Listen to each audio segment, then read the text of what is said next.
do you think that is something that is true, that humor can only come out of something sad, or do you think that is a cliche?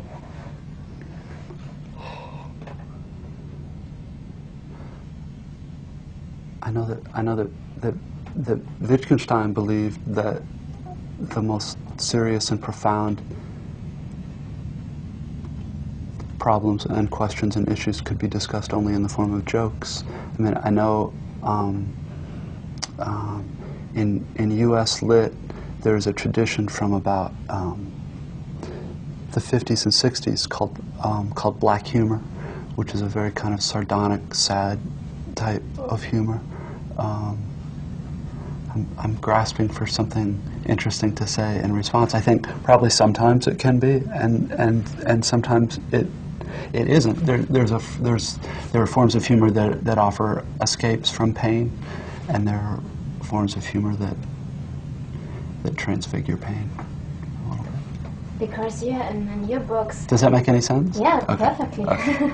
I mean, now the perspiration starts. Okay. It's, it would help. You know what would help me? Tell me what you think. Like, if we do this as a conversation, it will be easier for me. Yeah, sure. You know, I wrote my master thesis about Thomas Bernhard, and in Thomas Bernhard there's a theory that, you know, he had this lung sickness, so he couldn't breathe all his life, and his life was very hard for him. And also he hated Austria where he lived, and he thought they were all Nazis and was all this Catholic fascism, and he was just hating everything. But then out of that he developed this really kind of strange sense of humor. So his novels are very dark, but at the same time very, for me, very witty, and also this humor comes in some sort of music and all that. And I just wanted to know if you think that is true, that, you know, the kind of sense of humor you like, you know, comes out of this bitterness and sadness, and or if this is a cliche. Sometimes it's also a cliche, you know, it's like this tragic comic. And the answer for myself is I don't know. I know that I know that that very often humor is a response to things that are difficult. In the U.S.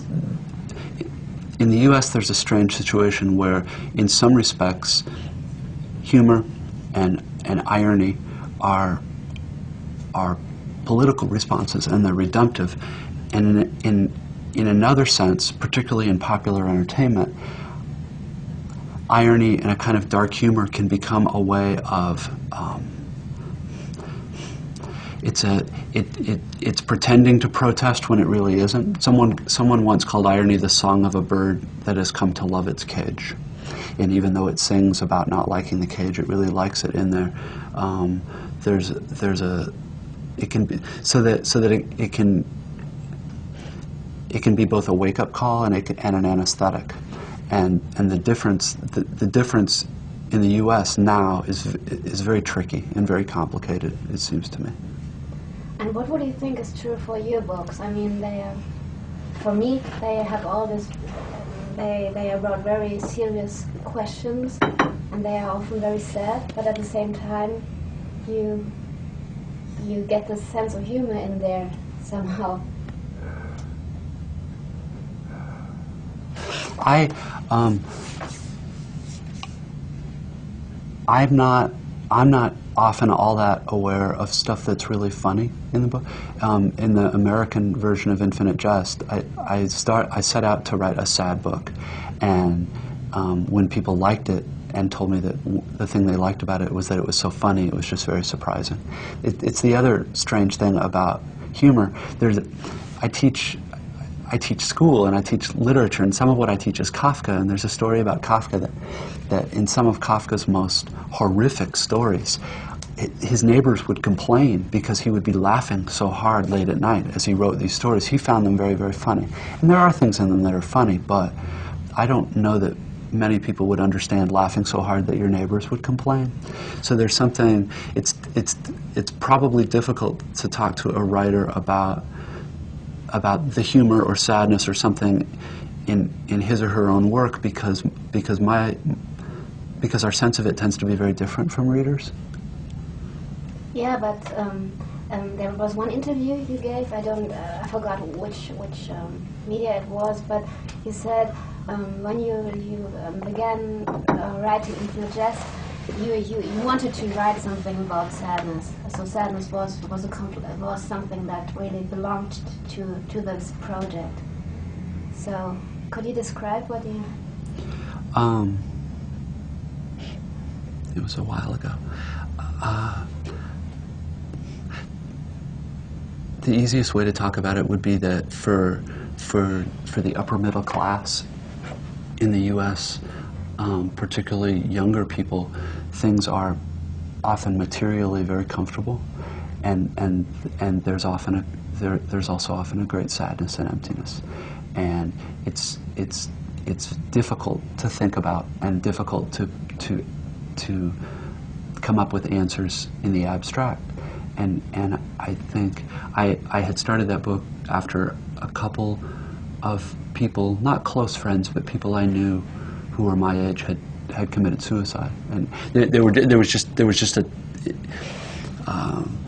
it just became obvious that something was going on, and so I know that impulse was part of starting the book. The book is so long, though, and took so long to write, that it's almost hard to remember the impulses at the beginning, because everything sort of changes. I mean, it's something you live with for years and years, rather than something that you just have an idea or a feeling and you just do. I think one of the ideas of the book is that there's a particular ethos in U.S. culture, especially in entertainment and marketing culture, that very much appeals to people as individuals, that you don't have to be devoted or subservient to anything else. There is no larger good than your own good and your own happiness. And that in the book, as best I can recall, characters who become drug addicts, there is a form, the root in English of addict is the Latin addicere, which means religious devotion.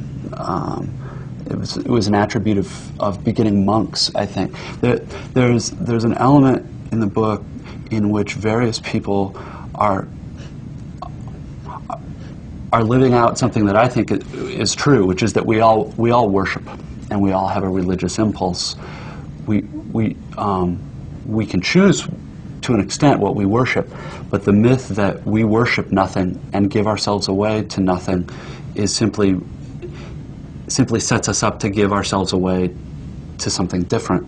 For instance, pleasure, or drugs, or the idea of having a lot of money and being able to buy nice stuff. Or in the tennis academy, it's somewhat different. It's devotion to an athletic pursuit that requires a certain amount of sacrifice and discipline, but is nevertheless an individual sport, and one is trying to get ahead as an individual. I doubt this makes very much sense, but whatever the conditions of hopelessness you're talking about, at least in Infinite Jest, have to do, I think, with an American idea, and not a universal one, but one that I think kids get exposed to very early, that you are the most important, and what you want is the most important, and that your job in life is to gratify your own desires. That's a little crude to say it that way, but in fact it's something of the ideology here, and it's certainly the ideology that's perpetrated by television and advertising and entertainment, and the economy thrives on it. And what happens when this ideology becomes there? Oh, am I? Oh, God, sorry. Gotta switch this battery out. Shit, I was halfway lucid for a second there too, and it probably didn't come through. No, it was fine. I was feeling lucid. I promise it was fine. You didn't let it closer? Yeah, I went out for just the last question there as well. But it's kind of hard because he moves in and out. Yeah, okay. I move in and out. Oh, yeah. You know, the thing is, the background is not too pretty. course, and that's why we're not. I'm sorry. No, that's okay. No, because you're pontificating. Oh, yeah, thank you. You have to. There's a in nice very word. deep, Thank you. spiritual way. Uh-huh. Okay, which is completely screwing me. Kidding. That's a. I'm kidding. So you are. You're just. I can tell you're very. Twitchy. reflective. I'm sorry? You're very reflective. Well, these are hard questions, Oh, yeah. particularly when it's about something you did like 7 years ago. Okay. I just shoot the pictures. Yeah. I would trade places with you at this moment. Anytime. What do you think does this ideology lead you when children are told from the beginning everything that counts is your own happiness and your own pursuit of of satisfaction? Well, of course, nobody tells you. I mean, mom and dad don't sit you down and say this. This is something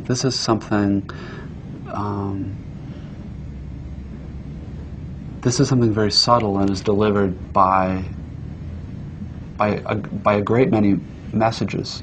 In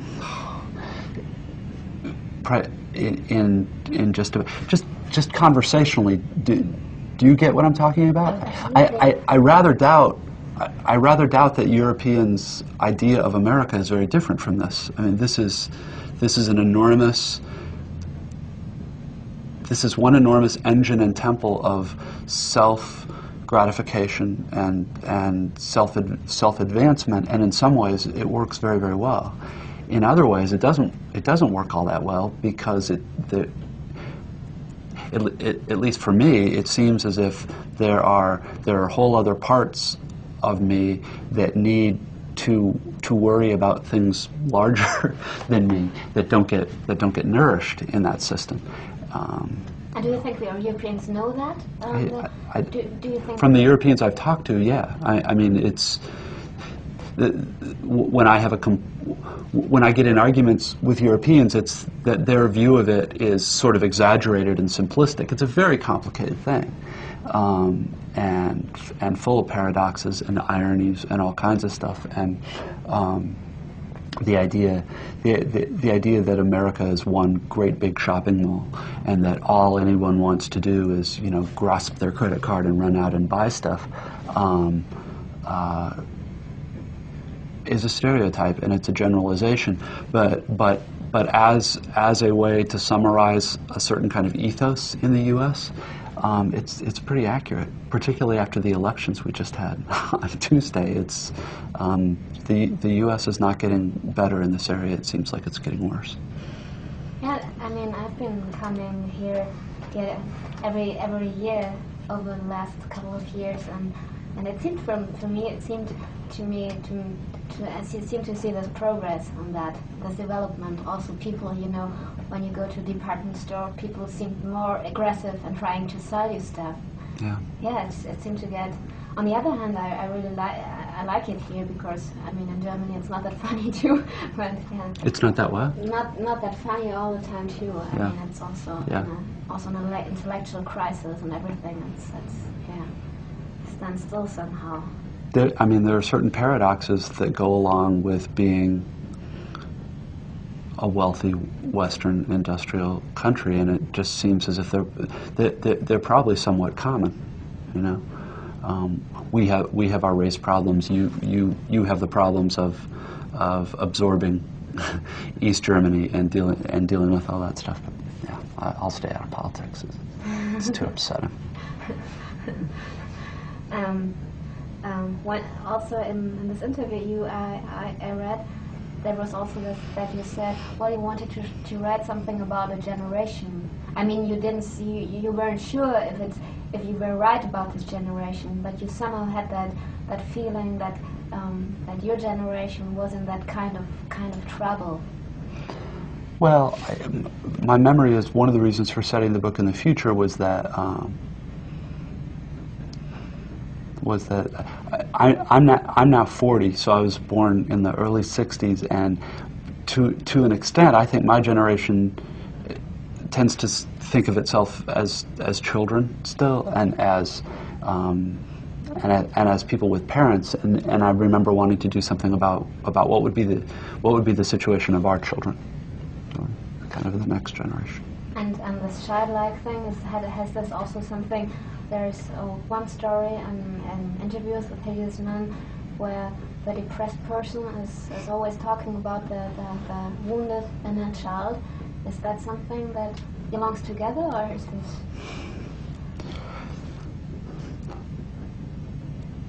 Language like that, the wounded inner child, the inner pain, is part of a kind of pop psychological movement in the United States that is a sort of popular Freudianism that has its own paradox, which is that the more we're taught to list and resent the things of which we were deprived as children, the more we live in that anger and frustration, and the more we remain children. I mean, that's a very simple way of putting it, but I think the character in that story is sort of a compendium of kind of all the worst and most painful features of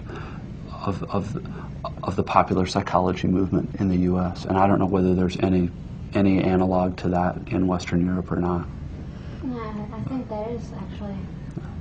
And when you said that, I mean, I find that too in Europe, that there's this reluctance to really be grown up and to live life on life's terms. So, I mean, what should this generation, which is not able to grow up, do about it? Let me insert one thing, which I'll bet you've noticed from talking to writers, is that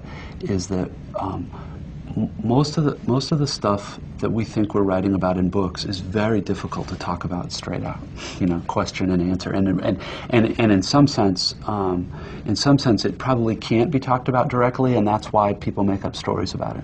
This is all a big defense, because I feel like what I'm saying is so simple and so reductive. To the extent that I understand it, being what you call grown up isn't a lot of fun a lot of the time. There are things you have to do. There are things you want to do that you can't do for a variety of reasons. And I think I think for young people in America, there are very mixed messages from the culture. That there's a streak of moralism in American life that extols the virtues of being grown up and having a family and being a responsible citizen.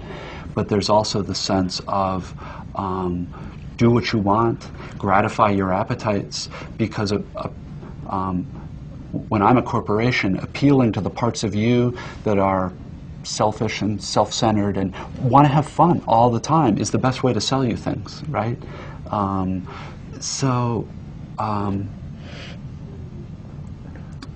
the point that emerges from that is that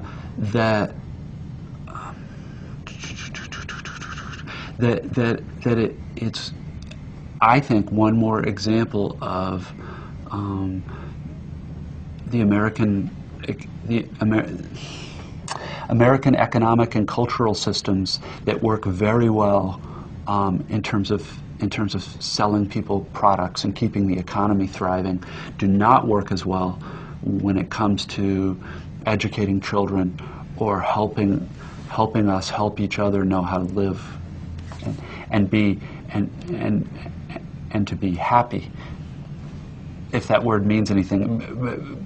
Clearly it means something different from whatever I want to do. I want to take this cup and throw it right now. I have every right to. I should. I mean, that we've seen it. We see it with children. That's not happiness. That feeling of having to obey every impulse and gratify every desire it seems to me to be a strange kind of slavery.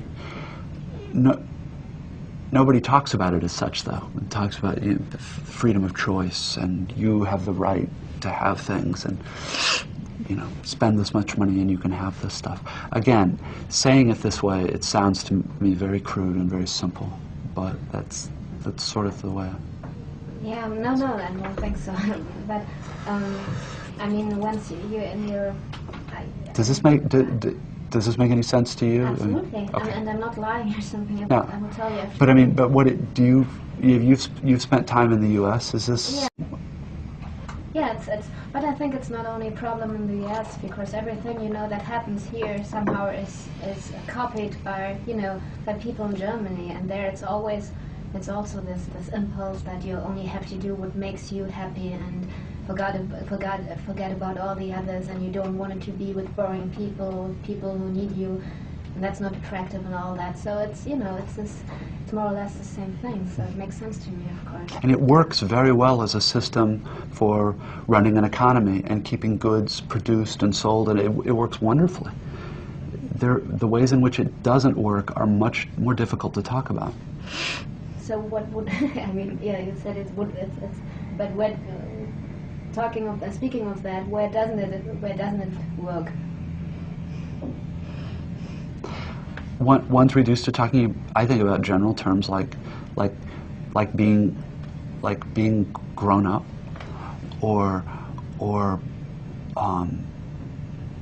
a term that's rarely used here anymore. And see, and now I feel embarrassment because I'm going to sound like my grandfather or something. But the word citizen, the idea of being a citizen, it would be to understand your country's history and the things about it that are good and not so good, and how the system works, and taking the trouble to learn about candidates for political office, which means often reading stuff, which isn't fun. Sometimes it's boring.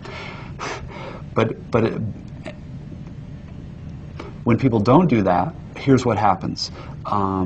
The candidates win who have the most money to buy television advertisements, because television advertisements are all most voters know about the candidates.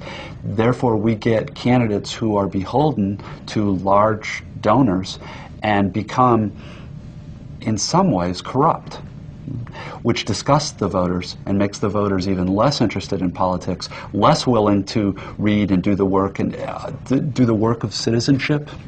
When I was a little boy, there was a class called citizenship, and here are certain things about America and America's history. Here's why it's important to vote. Here's why it's important not just to go in and vote for who the best-looking candidate is.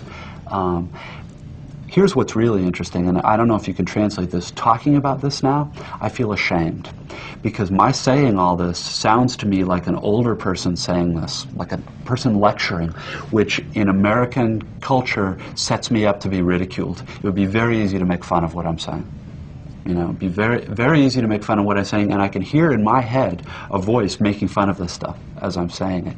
And this is the kind of paradox, I think, of what it is, of what it is to be a halfway intelligent American right now, and probably also a Western European, is that there are things we know are right and good and would be better for us to do, but constantly it's like, yeah, but it's so much funnier and nicer to go do something else, and who cares, and it's all bullshit anyway. And, sorry about that. No, but it's the same dilemma actually in Germany, with people wanting to say something and knowing at the same time it is this intellectual stereotype, but on the other hand, you can't forget about it. I mean, and one of the things it causes is tension and unhappiness in people.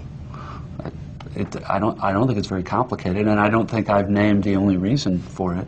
The paradox is that sort of tension and complication and conflict in people also makes them very easy to market to, because I can say to you, feeling uneasy, life feels empty. Well, here's something you can buy or something you can go do. It makes us. It makes for the economics term is inelasticity of demand. I demand all the time, no matter what the price of it is, and it works really well in an economic way,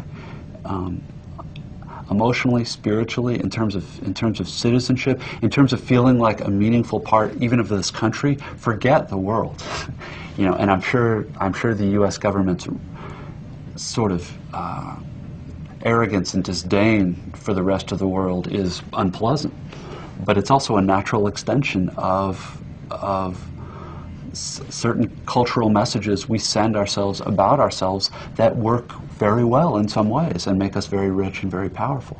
It's all complicated. So, yeah, we are somehow addicted to having fun, and even, you know, in so-called serious literature, it's that, you know, you don't want to make this effort anymore. Books who are serious also have to be very entertaining, and you don't want to be bored, and that's I mean, I think 20, 30 years ago, you could still read a book, and it would be this kind of work to do, but you wouldn't think, well, I have to be entertained all the time, and so how do we get out of this dilemma when everything, even for intellectuals, has to be entertaining and not boring? And I don't know that I'd agree with the last part of what you said. There's a real split. It's interesting that you went and interviewed Crichton, because there's a real split in U.S. literature between commercial literature, novels like that Crichton writes, Stephen King, Tom Clancy, who are the other big, Grisham, the law guy, some of which are really pretty good, but they're and they make a great deal of money, and there's a whole lot of demand for them. And then there is still, and I think it's probably like this in well, it's probably not quite. There's probably more demand for serious books in Europe, but here there's a small pocket of probably, I don't know, 500,000, say 1 million readers, who, many of whom are from the upper classes and have good educations and have been taught the pleasures of hard work in reading or music or art, and like that. So I mean, when you're talking to me, you're talking to somebody who doesn't have very much power in the culture, and who's not very important except in a fairly small. I don't know what the analog would be. It would be something like maybe contemporary classical music in the U.S., which there are people who enjoy it and listen to it, partly because of training and partly because they're disposed to be willing to do a certain amount more work reading it. But compared to popular music and rock and roll and hip hop and stuff, classical music is nothing. I mean, economically or commercially, or in terms of how many people have heard of it, or how much an influence it has on the culture. So,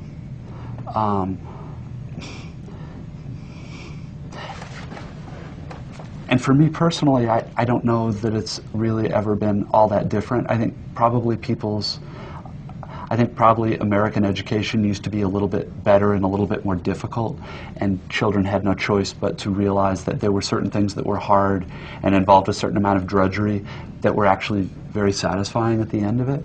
But for the most part, I think in the U.S., people who've been doing, quote, serious stuff, which is harder and stranger, have always played to a much smaller audience. In terms of what can be done about the dilemma,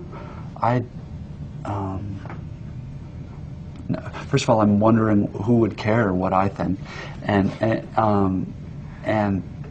second, I'm not sure, and third, what do you think? I mean, you live in the same atmosphere I do. Yeah, I think it's really a problem, because in Germany we have this TV literary expert, and you call him the literary pope. So he's the pope of literature. And people think he has a very good niveau of everything, and he really knows when he says the book is good, the book is good. Who is this guy? His name is Marcel Reich-Ranitzky. Maybe you heard of him. And he's a very funny guy, and he's maybe 80 years old or something, and he has always this verdict on the book, so the book is shit. He's part of your show? He's part of... No. But he's just a figure in German culture. But at the same time, he always wants, what he doesn't want a book to be is boring. No, by no means boring. And at the same time, he really understands a lot about books, and he's really a good reader. But by saying all the time, well, things are not supposed to be boring. And I mean, I think that's really a mistake, and it's getting taken for granted. And I feel sometimes I also have this feeling that I don't want to be bored, but at the other side, I see that it's not the option. I mean, I don't know, it's not right. I somehow have this feeling, even if it sounds stupid. No, it's, I mean, there's a difference, though, I think, between being mildly bored, but then there's another kind of boredom that I think you're talking about, which is reading requires sitting alone by yourself in a quiet room, and I have friends, intelligent friends, who don't like to read because it's not just bored, there's an almost dread that comes up, I think, here, about having to be alone and having to be quiet, and you see that when you walk in. When you walk into most public spaces in America, it isn't quiet anymore. They pipe music through, and the music's easy to make fun of because it's usually really horrible music. But it seems significant that we don't want things to be quiet ever anymore. And to me, I don't know that I could defend it, but that seems to me to have something to do with when you feel like the purpose of your life is to gratify yourself and get things for yourself and go all the time. There's this other part of you that's the same part that can kind of is almost hungry for silence and quiet and thinking really hard about the same thing for maybe half an hour instead of 30 seconds, that doesn't get fed at all. And it makes itself felt in the body in a kind of dread in here, and I don't know whether that makes a whole lot of sense, but I think it's true that here in the U.S. every year the culture gets more and more hostile. And I don't mean hostile like angry, just it becomes more and more difficult to ask people to read or to look at a piece of art for an hour, or to listen to a piece of music that's complicated and that takes work to understand, because, well, there are a lot of reasons, but particularly now in computer and internet culture, everything is so fast, and the faster things go, the more we feed that part of ourselves, but don't feed the part of ourselves that likes quiet, that can live in quiet, that can live without any kind of stimulation. I don't know. It's an American idiom, going to hell in a handbasket. Things are getting worse and worse and worse. When we're saying it, are we just saying exactly what people our age said 100 years ago? There's no way ever to know how different we are. Yeah, things seem different. Yeah, and you never get this distance to yourself to really know if you're right or if it's just a cliche you're following. So, now I don't know what I wanted to ask anymore. So there was also an episode and a brief interview with Hideous Man, where it was also about this depressed person. This depressed. You like talking about this story, don't you? Yeah, I do. No, it's all right. Actually. Is that bad? No, it's fine. And there was something that I read that happens to me very often. I have a friend, and she has multiple sclerosis, and that's a very bad thing for a young woman. That's no fun. No, definitely. And she calls me, and as soon as I pick up the phone, she instantly begins to talk, about her sickness and what she takes, and about going to the hospital. And now, is this part going to make it onto the interview? Are we going to hear this part? No. No. Okay, that's what I figured. All right, keep going. Keep going.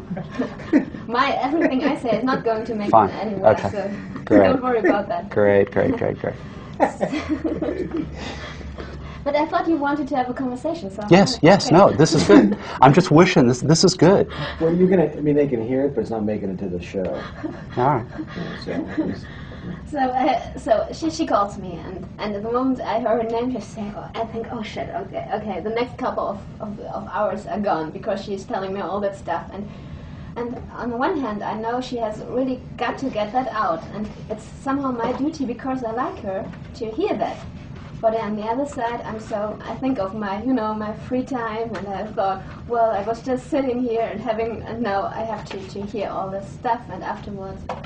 But when it's over, okay, I think, well, it's good that I, you know. Yep.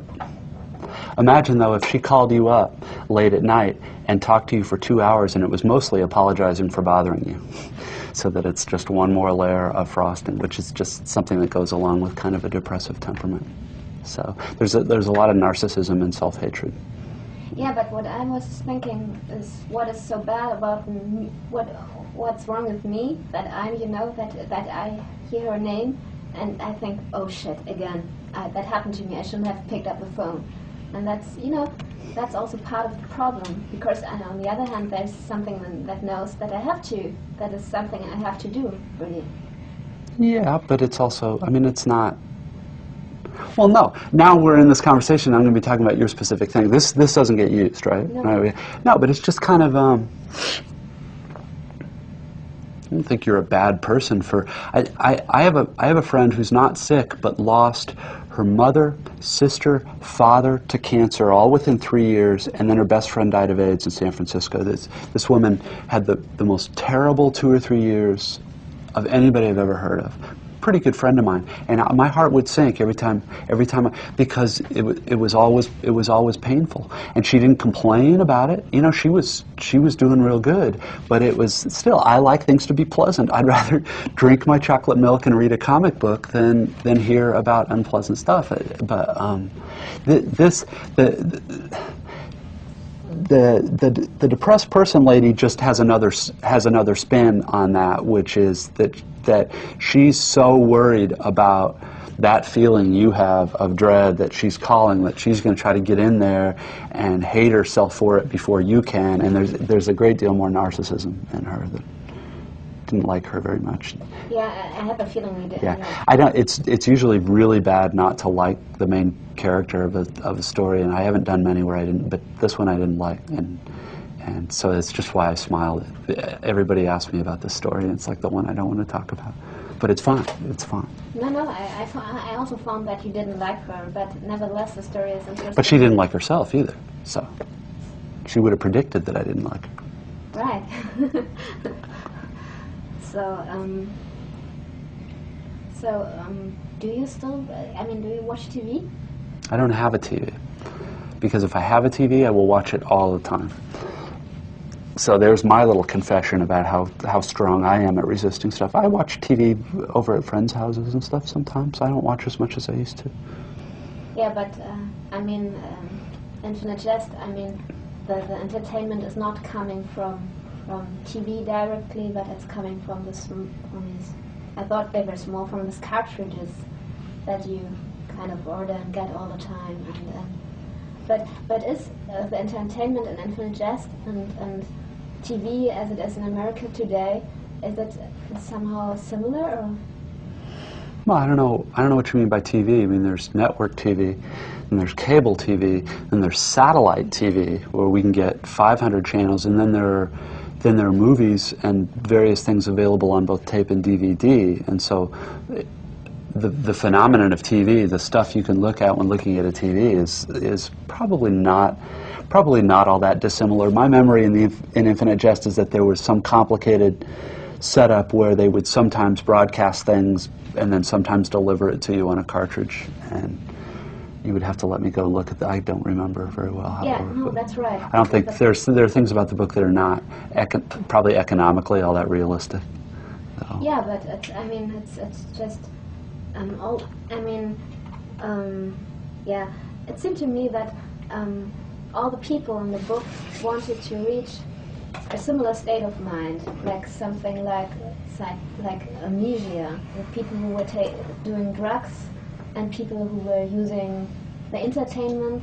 And there was one woman who did something to herself, and she said, "I didn't want to hurt me, but I didn't want to be hurt anymore. I just wanted all this stuff with life. I just wanted it to stop."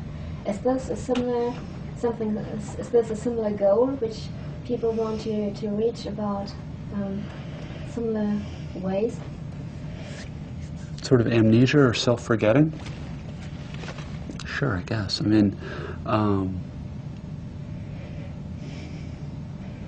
think part of the allure of both drugs and entertainment is escape, yes, from from my problems and my life and having to be stuck in here. I can, pretend I'm James Bond or pretend so. It just and it seems fine over the short haul as a way of life. It doesn't work all that well, though. No.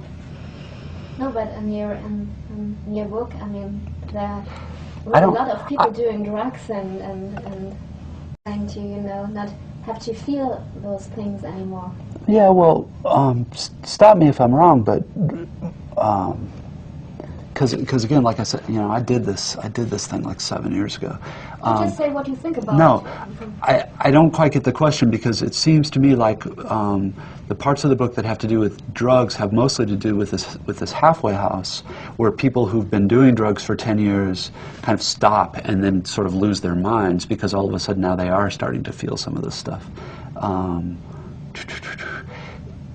So if you're talking about the more general allure of drugs, to the extent that I understand it, which is about as specifically as I'm going to talk about it, it seems to me to be and this isn't a very original thing to say, it's a pretty natural extension of corporate capitalist logic, which is, I want to feel exactly the way I want to feel, which is good, for exactly this long, and so I will exchange a certain amount of cash for this substance, and I will do it, but it's all of course a lie, because the control gradually goes away, and it stops being that I want to do it and becomes that I feel I need to do it. And that shift from I want something to I feel I need it is a big one. Yes? I mean, most of the problems in my life have to do with my confusing what I want and what I need. No, I was just having this very, I have to admit, very simplistic notion that what we wanna reach, what most people want to reach, is the state of thoughtlessness, not having to think anymore. And I just wanted to know if there are several ways to reach this state of mind, and if, watching entertainment all the time and You're talking about entertainment in general, or the entertainment in the book? In the book, and also, when I turn the TV on here, it really drives me crazy, but it's because it's always, I see a little piece, and then it's commercial break, and then they show me something, and then I'm supposed to watch the longer part, but I've already seen the longer part, so it's no use of doing that. So it drives me somehow mad, and this whole creates this state of, if I do it every day, 7 hours maybe, Well, particularly if you have a remote control, see, when that happens, you go to a different channel. And if you don't like that channel, you go to a different channel. And one of the reasons I can't own a TV is I've started having this thing where I've become convinced there's something really good on another channel and that I'm missing it. And so instead of watching, I'm scanning anxiously back and forth for this thing that I think I want that I don't even know what it is. And so I don't know whether well, this is probably not a good thing to say on television, but I don't know whether a similar thing happens in Germany, but it's very stressful now. And what it is too much good stuff combined with my sick little head that thinks there's always something a little better on the next thing. And all you have to do, you don't have to get up now to change it. That was the problem. When it became easy, you just had to move your thumb and change it. That's when we were screwed. So do you think it's... 90% of this is going to be cut out, right? Yeah, sure. Yes, okay. I mean, not because I like it, but because, there's, of course... Because it's not going to make any sense. Yes, right. Yeah. Right. So, do you think that entertainment, that everybody... I mean, is that entertainment something we have to fight against? See, it's a strange question, because who would say entertainment is bad? I mean, I wouldn't say entertainment is bad. But a model of life in which I have a right to be entertained all the time seems to me not to be a promising one, right? So...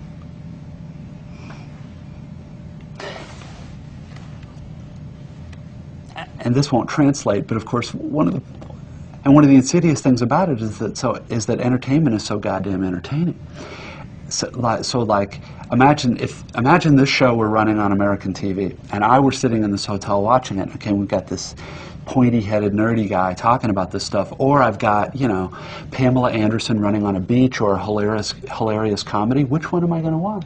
When I'm saying, you know, there's no. If fighting against entertainment is even required, how does one do it unless?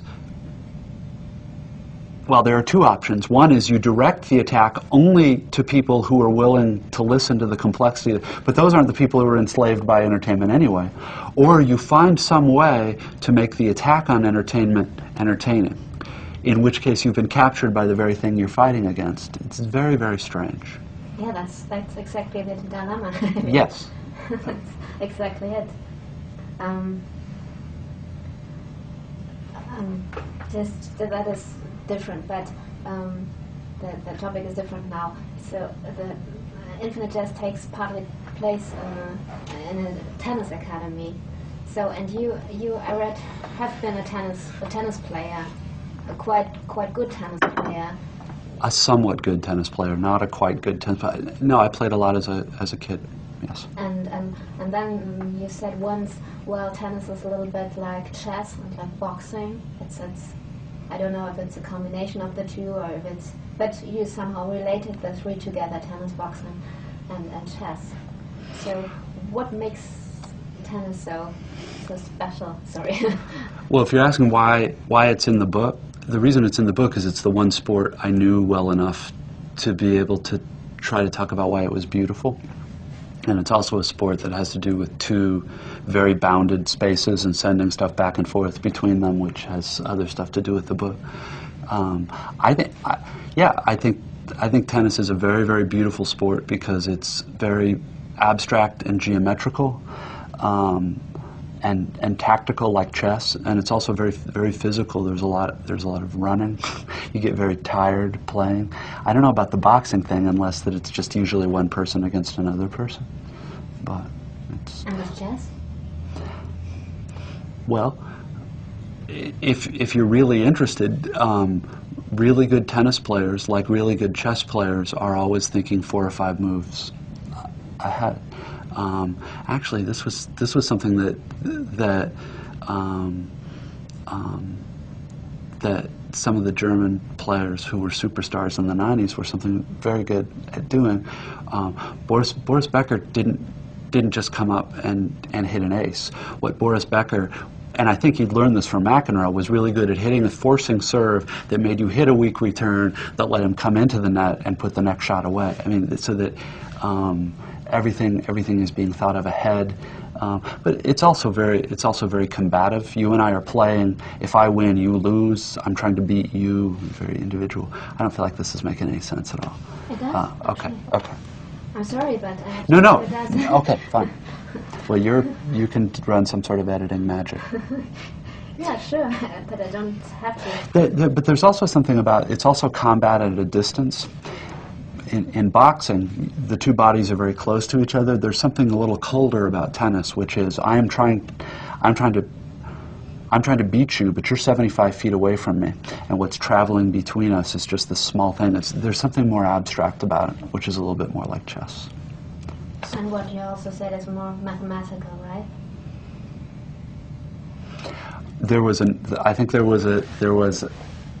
you talking about the essay that talks about calculus and No. tennis? Maybe I didn't understand it, but it was when is it Mario who talks to this guy who from his name is Stick? Stitt. Stick, yeah, and he says that. A German, as I recall. Yeah, but it's not a German name actually. No, of course it isn't. What it is a Schlitt. vaguely Germanic sounding name to Americans. Yeah. Yeah, he's not the subtlest character in there. I just thought of him. Well, the angles are mathematical. So I don't know what to. What is literature able to do that other? Sorry. I saw this on the sheet of paper. Yeah, because I had to Good. understand that. Good. So let me ask you first, and then I'll what is it that literature can do that other things can't do? Well, It's not so easy, is it? No, not at all. But I thought you're more intelligent than I am. So I thought. Well, actually, I read this in this interview, and you said something as that good art somehow is able to not make you feel alone in this. And that is something actually that I'm very addicted to, because I'm simple as I am. I'm very I'm very happy when I don't feel this so lonesome when I read something. And I also, when in good literature is something very musical to me sometimes. That I had that with Bernhard very much, because the thicker he got in his life, the easier the words became, and it was some kind of music. Huh. So for me, I have the beauty of the words, and also this musical thing about it. And then also sometimes something philosophical and not feeling alone. That's what. Can we just put that in? That's a better answer to the question than I could have given. No, first I had to answer that. Well, play back the tape of what she said, and I'll just no.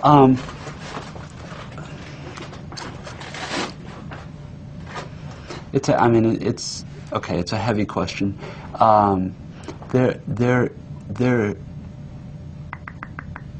There's something musical about it because it has to do with patterns of meaning that develop over time. There's stuff for me about reading that isn't like looking at a piece of art, because there I choose how long I look and what I look at, and I'm being directed through a linear flow of time. But in a piece of music or in a movie, that flow is directed for me. I've really got no choice but to follow it. Whereas books, it's weird. I'm moving through time through this thing, but I can also, I don't know whether you do it or not, but if I've read a paragraph I like a lot, I go back and I read it over again. So I'm trapped in time, but I've got more mobility within that time. And then I think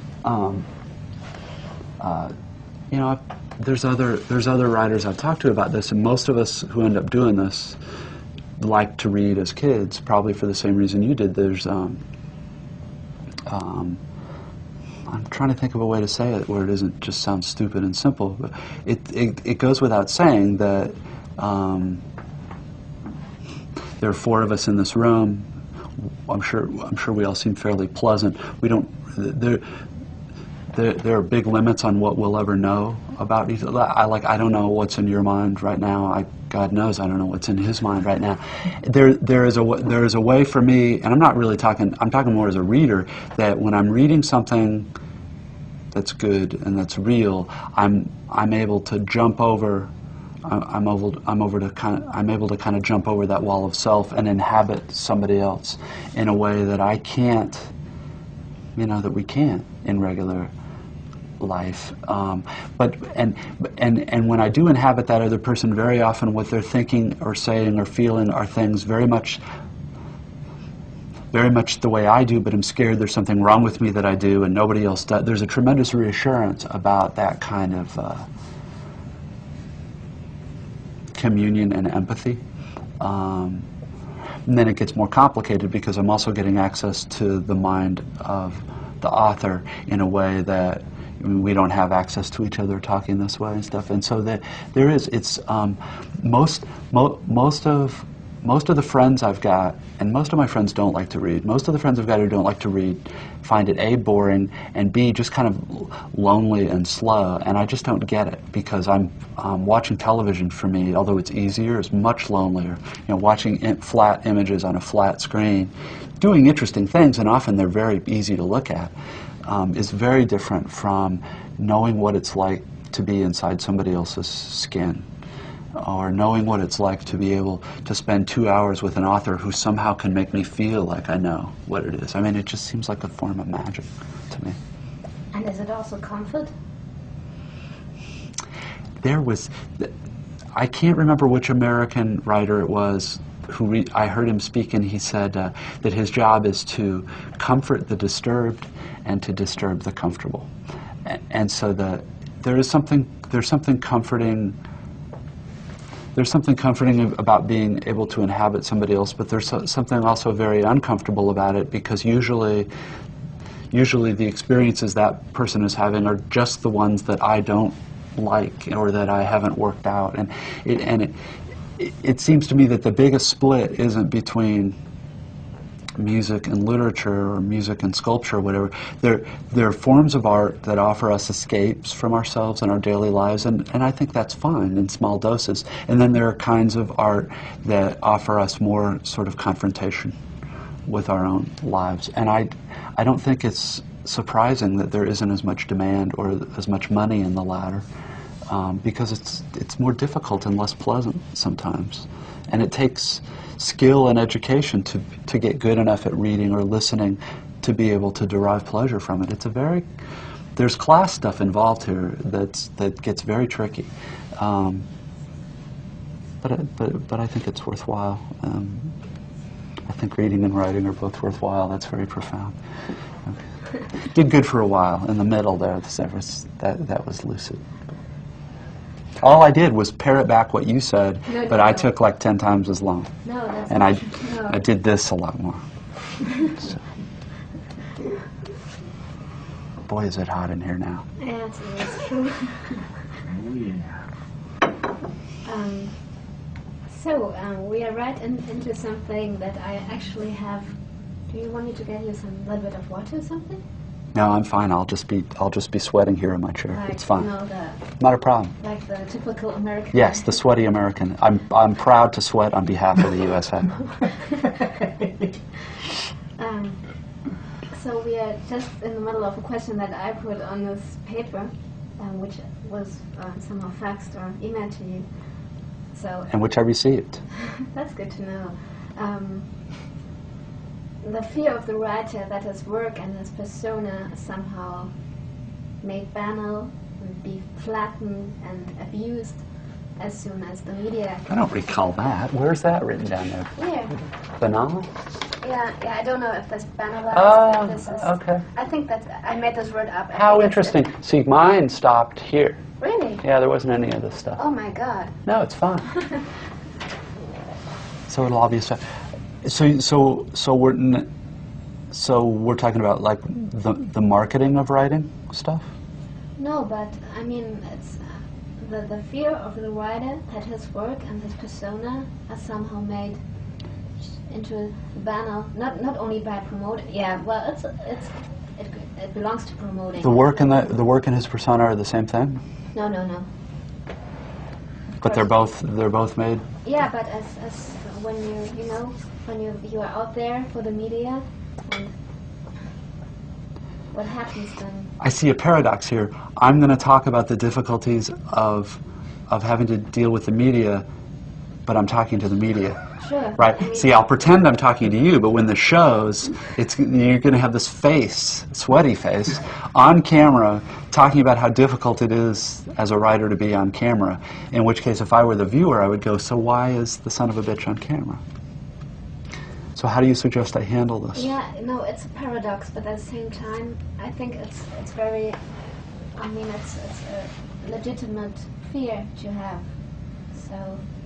I think about these things all the time. I think, well, I like literature, but at the same time, why am I doing this, and how am I doing this, and how can I try to preserve these things? So, it's a paradox for me too. So for this reason, I think it's something you can think about. Sure. Well, there are a number of trade-offs. In the United States, there's another division between corporate publishers and nonprofit publishers, who are often very small and do a lot of poetry and avant-garde fiction. If you are lucky, these are scare quotes, if you are lucky enough to be published by a corporate publisher, you get more exposure. You get reviewed in the New York Times instead of just in your local paper. You get translated into other languages and but literary stuff loses money for corporate publishers almost all the time. And one of the ways they try to keep from losing money is marketing the stuff. and for reasons that everyone has tried to explain to me, but I still don't understand it, having the author go around and talk and read, the thing they most like to do is send you to a bookstore. And you give a reading at a bookstore, and there's maybe 200 people there. But while you're in town to do the reading for the bookstore, you talk to the local newspaper, and you maybe do something like this. And that it generates like free advertising for the book. My problems with it are the following. My stuff I don't feel like is meant to be read out loud. There isn't really, it's not supposed to live on the breath. There isn't enough punctuation in it. And I don't feel like I read it out loud very well, A. And B, I find most, when there's a question and answer like you and I are having, although you and I are having a much more lengthy one, but particularly one with like a newspaper reporter or a question and answer at the end of a reading. If the question is easy to answer if it's dull or stupid. The good questions are questions that can't be answered in a Q&A format, right? They're ones what you would have to sit down with a pot of tea or a pot of coffee, and they're things that can be answered only in conversation between two people. And so I always feel vaguely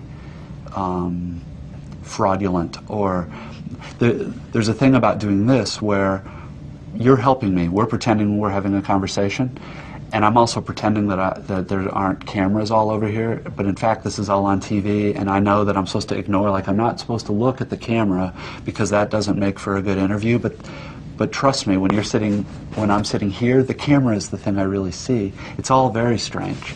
And so why do I do it at all? I make a variety of deals, and I do a few things. I know some writers who like this, and there are things about it that are, I mean, it's very flattering. I mean, you guys can. It makes me nervous, and it makes me self-conscious to try to talk about stuff that I find almost impossible to talk about, or else just to go, so how long are you in town? Oh, 3 days, you know. But I have an agent whom I owe 25,000 favors to, who's done all these nice things, and it's also exciting for a writer to get his work published in another country. So she says, this German publisher is really good, and they're going to publish the book well, even though I don't think my English can really be translated into German, because it's very idiomatic. They're going to publish the great advertisement. I'm sure the public, and all they need is this. They need this one thing from you to help them sell enough books, maybe so that they don't lose money on it. It then becomes very difficult to say no. On the other hand, I don't think it's very good. I don't think it's good. Maybe a show like this, there's no analog for this in the U.S. But the whole going around and reading in bookstores thing, it's turning writers into kind of penny ante or cheap versions of celebrities. People aren't usually coming out to hear you read. They're coming out to sort of see what you look like and see whether your voice matches the voice that's in their head when they read. And none of it's important, and it's icky. I don't know if there's a German translation for icky, but in terms of banal, I don't know. Banal to me means general and simplistic and superficial and vapid, and if you do work like this, you pay certain prices. You don't make as much money, not as many people read your stuff, but the people who are reading it and are interested in it, you're pretty sure. Like, the thing that I like about doing this kind of stuff is that I'm pretty sure my readers are about as smart as I am. You know, I think if you're somebody like Crichton, or somebody who's like a Harvard MD, but you're writing for a mass audience, things get very strange. I don't worry that people who are reading my stuff are misunderstanding it or banalizing it any more than it's already banal. I do worry weirdly about when it's translated into languages that I don't know, I worry that, I mean, I don't know what's in there. You know, I don't know. There are so many American idioms in there that I don't know whether they can be translated or not. Well, it's very hard to translate it actually, but the people who did it and who translated your work in German are really people who are very much into it, you know, and who are really, I mean, I know some of them. And Oh no, I mean, that's good to hear, and you can understand. I can believe you, and still there's this weird, because one of the things about, you're probably like this about your work too, is the term is control freak. You know, I want to control every single word that's on there, and so it's just tough. The one language that I can read, I read the translation in that language, and it was just so different from anything I meant that I've decided it was just better, you know, to have it be done in languages I didn't know. So. yeah, Is that any kind of an answer to the question? Yeah, sure it is. Yeah. One thing that also very much appealed to me is when you spoke in an interview about existential loneliness, you know, of the yeah. I said the word existential loneliness. Something like that. Yeah. Okay. Maybe you know, I'm German and I sometimes get things right, wrong, but No. Okay. but, and that's something, you know, I very much like to hear an author say, because that's the one thing I'm searching in the things I read. I'm searching for this testimonies of existential loneliness. So, is that something you still relate to, or? Well, yeah. If I understand your question, this is the stuff that we were talking about 2 questions ago. There's something painful about being stuck in a body and a consciousness that can't ever except through sort of conversation, can't ever be inside anybody else's. And there's a magic about.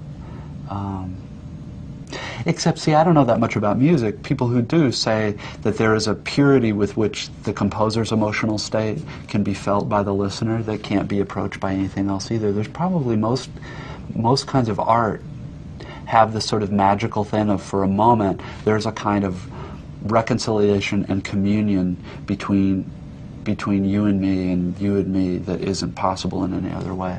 But it's also the sort of thing, it's so weighty and so general that, especially after he used the word pontificate, I feel... Doesn't mean I have never heard it.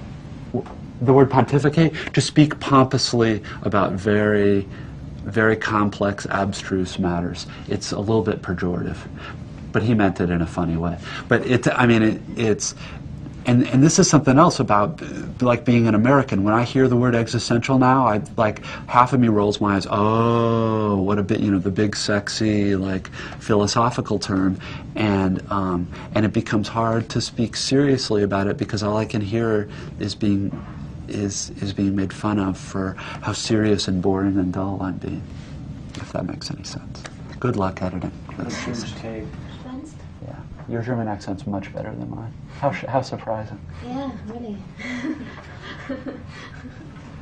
Speed. Okay, in Germany, when I'm talking about my generation, and it's also about people in my profession, most of the times they have pretty good educations and all this, but there's also the feeling not being able to do anything with it, you know? You have pretty good conditions to start with, but then after a while you think, well, what's next, and what am I doing with this? You know, you have this feeling, maybe it's not reality, but you have the feeling of not doing anything with your life. And what do you think about that? I know that there's a paradox in the U.S. of the people who get powerful jobs tend to go to really good schools, and often in school you study the liberal arts, which is philosophy and classical stuff and languages, and it's all very much about the nobility, the human spirit, and broadening the mind. And then from that, you go to a specialized school to learn how to sue people or to figure out how to write copy that will make people buy a certain kind of SUV. And yeah, I mean, it's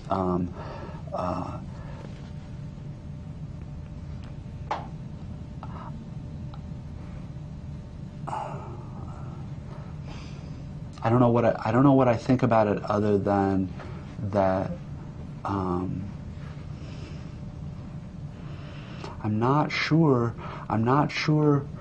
really that it's ever been all that different, because very few of us, and there are things about my job I don't like, but this is one of them that I do like, is that I get to use pretty much everything I've ever learned or think about. And it's actually something that goes a long way when I bitch and moan about, sometimes it's lonely work, and sometimes, you worry that it's not very good. I know that there is, at least in America, an entire class of, and now I'm talking about a very specific class here. I'm talking about upper and upper middle class kids whose parents could afford to send them to very good schools where they got very good educations, who are often working in jobs that are financially rewarding, but don't have anything to do with what they got taught, persuasively taught, was important and worthwhile in school. And that is, I've never really quite thought of it in those stark terms. That's a bit of a paradox, isn't it? When you guys talk about it, what do you conclude from it? Yeah, that's the thing. I don't know already what to conclude from it, But it's I don't know if this is a phenomenon which is has to do with a certain generation, or is it...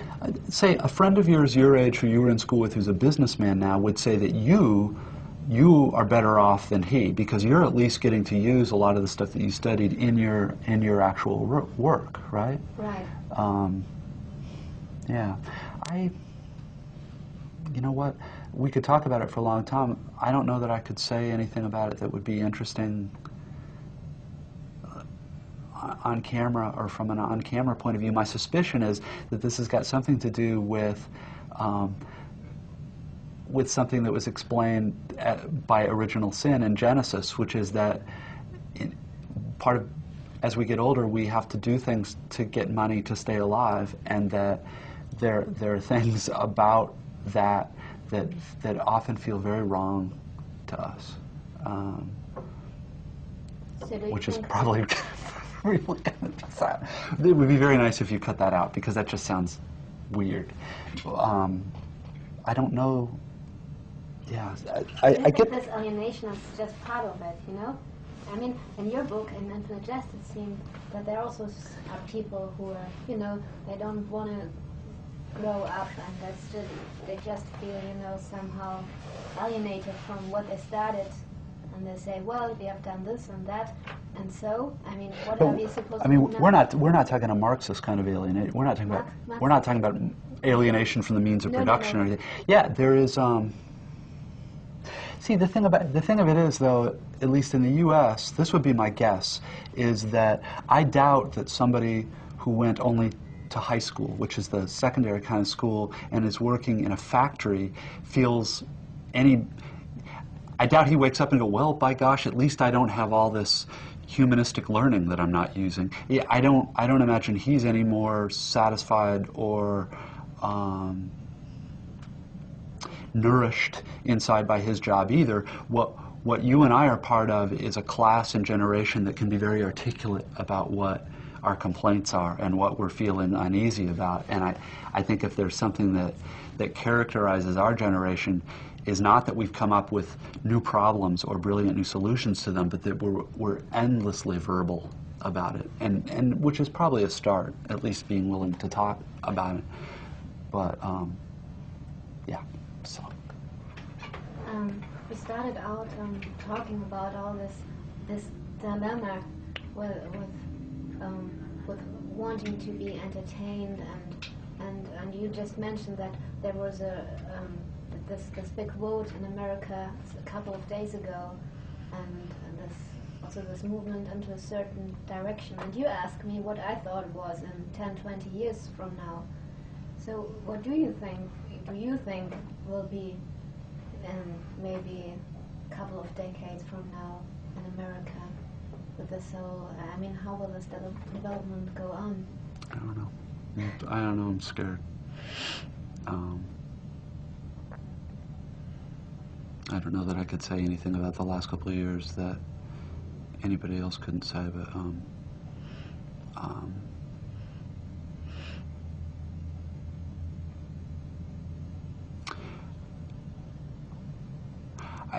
when I was young, or younger, I used to. There's a way in which we in America are comfortable, very comfortable, and I used to think that that some of the political and social answers that I thought should be some of the political and social corrections that I thought should be brought about would happen when there was some sort of cataclysm or misfortune where we weren't as comfortable anymore. The fact that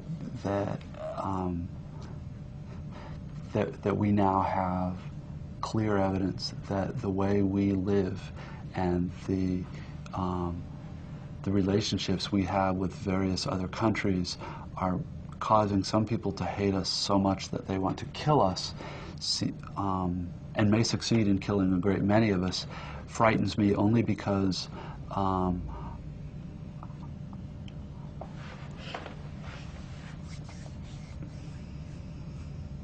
well, when I was growing up, one of the mythological periods for us growing up is the Great Depression, Weimar era, where the story goes, everyone pulled together. There were hard times and no one had enough, but everyone pulled together and everybody. It seems to me now that that the country's reaction to feeling frightened and insecure is to buy sports utility vehicles that are large and massive and tank-like and make individual people feel safer, but also get 4 miles to the gallon in a country where gasoline is probably 1/5 as expensive as it ought to be. There's a sanity in Europe about gasoline prices and fuel consumption that there isn't here yet, and yet are voting for people who are deciding to go over and very possibly kill hundreds of thousands of civilians in order to kill a few enemies, and none of which is important. But the fact that no one here is talking about the connection between how we live and what we drive, and the things that are happening, the speed with which it's become those bad people, those bad fanatics, they're evil. What they really hate is our freedom and our way of life, which is just hard to swallow, right? Like, who hates freedom? Yeah. People hate people, not freedom. I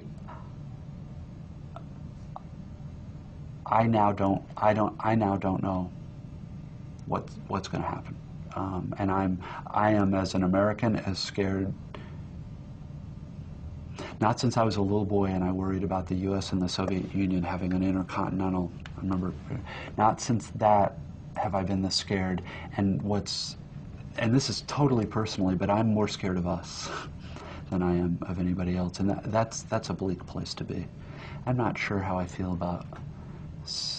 Well, you're going to use it if you want.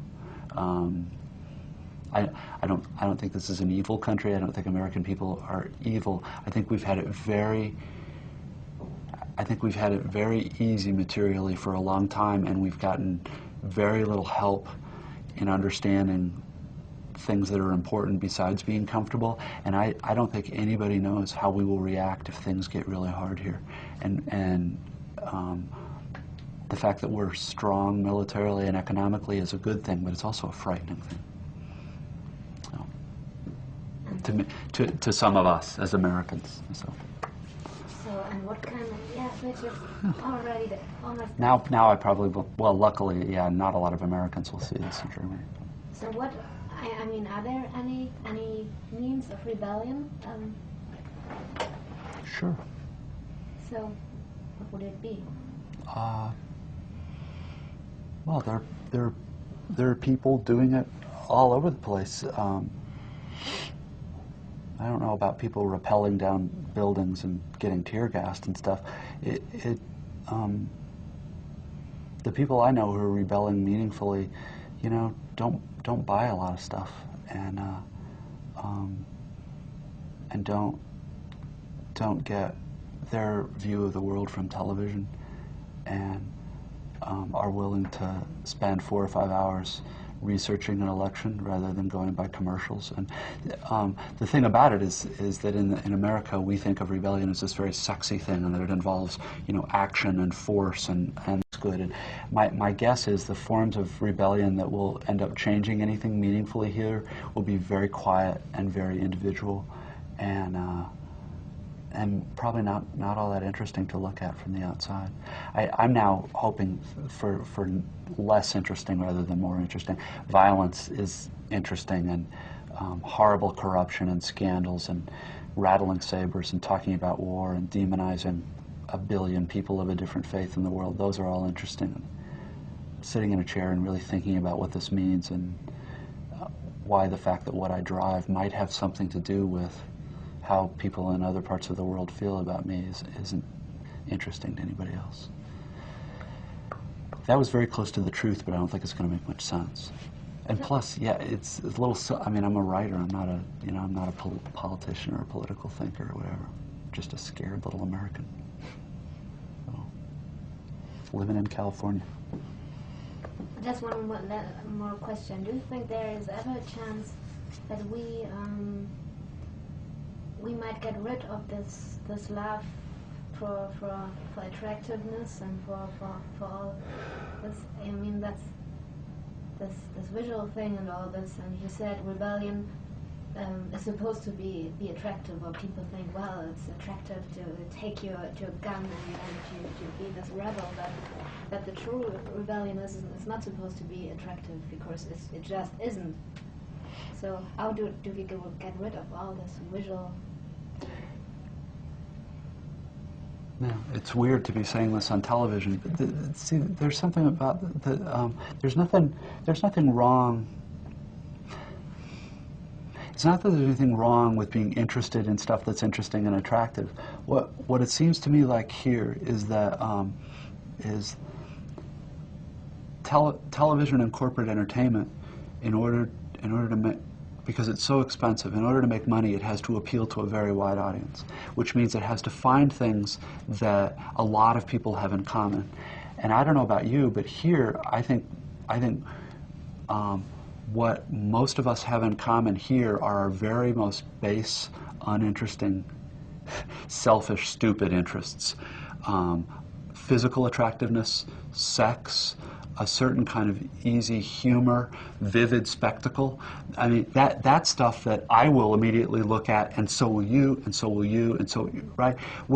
So it's in our very most base and kind of childish interests that we are a mass.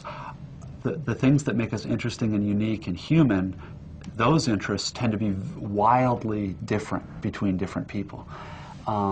So my guess is, in terms of American mass culture as a mass, for things to get significantly different, what it's going to involve is fragmentation in the entertainment industry. When something like what's happened in the American magazine industry, where instead of 3 or 4 magazines with millions of subscribers, you have thousands of magazines, each with a few thousand. That is, if entertainment can get more niche-y, N-I-C-H-E is the English word, it's possible that these companies that put the stuff out can stay alive and make money without having to appeal to 10, 20 million people. Because I don't think it's evil. I think it's just the way that it works. The only way to get 10 or 20 million people all interested in the same thing is to pitch your appeal very, very low. Because maybe you're not interested in any of the things that I named, you know, just immediately, but I am. I'm no different than anybody else. There are a few people who aren't interested in it at all, but I am.